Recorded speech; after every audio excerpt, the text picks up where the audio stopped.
This is part 5 of criminal law, concluding here with defenses. Defenses generally, you have the defense of justification. This is where the defendant's act is criminal but socially acceptable, such as self-defense. You have the defense of excuse. This is where disability makes defendant not responsible for their actions, such as insanity and or intoxication. And you have mistake of fact, such as the defendant thinks the victim is holding a gun. However, in that context, the mistake must be reasonable.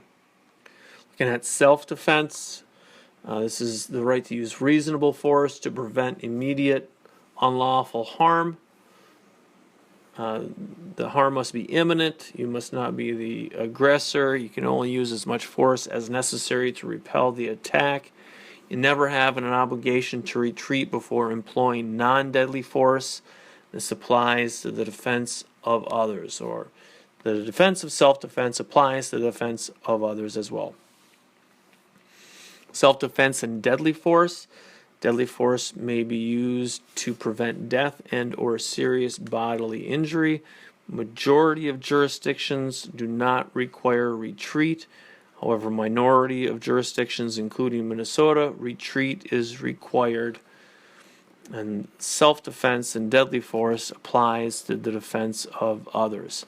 Defense of property, you may take reasonable steps to protect property in immediate danger of trespass and or being carried away. You may not use deadly force. An exception is to prevent arson, burglary, or robbery. The defense of arrest. An officer and or agent of the officer is justified in using reasonable force to arrest somebody or to prevent their escape. A defendant may use non-deadly force to resist unlawful arrest. The defense of prevention of crime. This applies to anyone. May use deadly force to prevent serious felony involving risk to human life. May use non-deadly force to prevent a felony and or breach of the peace.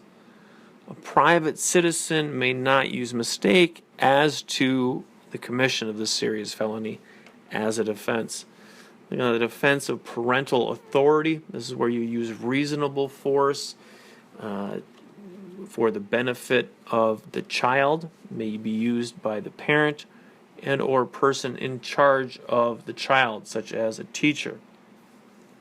Defense of duress. This is a third-party threat. The defendant reasonably believes the only way to avoid harm is to violate the law, and the law is violated. The defense of necessity is where natural forces such as a storm and or a fire occur, and the defendant must commit a violation such as destruction of property to prevent the spread of the fire or trespass to avoid the storm. We got defense of entrapment.